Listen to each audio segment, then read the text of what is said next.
বকেয়া এবং কয়লার অভাবে বিদ্যুৎ উৎপাদন কমিয়ে দিয়েছে পায়রা, রামপাল ও এসএস পাওয়ার, যার ফলে 1000 মেগাওয়াটের বেশি লোডশেডিং এর কবলে দেশ। বকেয়া পরিশোধ নিয়ে টানাপোড়েন থাকায় ভারতের আদানিও হুমকি দিচ্ছে সরবরাহ বন্ধের। বিদ্যমান এই সংকট কাটাতে দেশের কয়লা ভিত্তিক কেন্দ্রগুলোর উৎপাদন সচল রাখার পরামর্শ দিয়েছেন জ্বালানি বিশেষজ্ঞরা। বিস্তারিত জানাচ্ছেন রিয়াদ সুমন।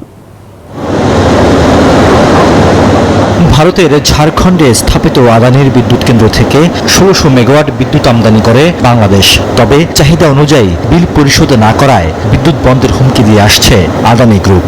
ভারতীয় গণমাধ্যম টাইমস অফ ইন্ডিয়ায় এ নিয়ে সংবাদ প্রকাশ হয়েছে। জানিয়ে চলছে আলোচনা সমালোচনা, যেখানে বলা হয় বাংলাদেশের কাছে আদানির পাওনা দাঁড়িয়েছে $85 কোটি। এমন বাস্তবতায় দেশের অভ্যন্তরীণ কয়লা ভিত্তিক কেন্দ্রগুলোতেও দেখা দিয়েছে সংকট। সংস্কারের প্রয়োজনে 2 মাসের জন্য পায়রা তাপবিদ্যুৎ কেন্দ্রের ইউনিট 2 বন্ধ রাখতে হবে।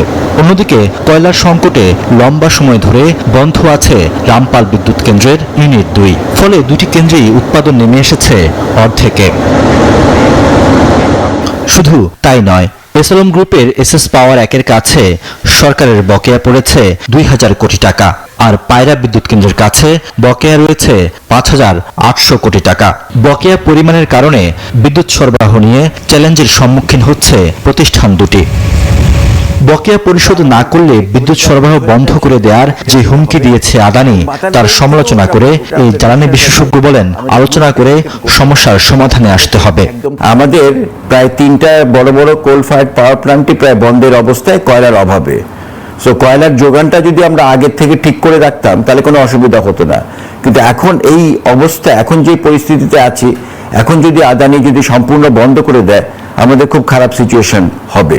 আমদানিকৃত বিদ্যুতের চেয়ে দেশের কয়লা ভিত্তিক বিদ্যুৎ কেন্দ্রগুলোর উৎপাদন খরচ কম, তাই এদিকে নজর দেওয়ার তাগিদ দিলেন জ্বালানি বিশেষজ্ঞরা।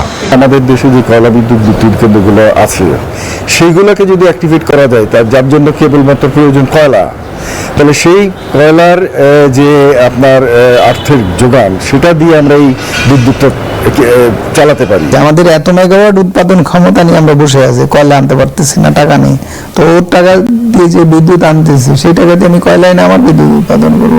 এই সহজ হিসাবটা আমাদেরকে, সরকারকে বুঝতে হবে, আমাদেরকে বুঝতে হবে। এদিকে যৌক্তিক বন্টন ও অগ্রাধিকার ভিত্তিতে বিদ্যুতের বিল পরিশোধ করে সরবরাহ নিশ্চিত রাখার পরামর্শ দিয়েছেন অর্থনীতিবিদরা। অভ্যন্তরীণ যারা বিদ্যুৎ সরবরাহকারী, তাদের কাছে একটা রয়েছে, যারা আন্তর্জাতিক যারা আমাদের পাওয়ার প্রডিউসার যারা এখানে কাজ করে, তাদের কাছেও আমাদের বেশ কিছু পাওনাদি রয়েছে। সরকারের সামষ্টিক অর্থনীতির এই যে বর্তমানের যে চ্যালেঞ্জ, এই বড় চ্যালেঞ্জের একটা বড় কারণই হলো বিদ্যুৎ এবং জ্বালানি খাতের ভ্রান্ত নীতি নেওয়া।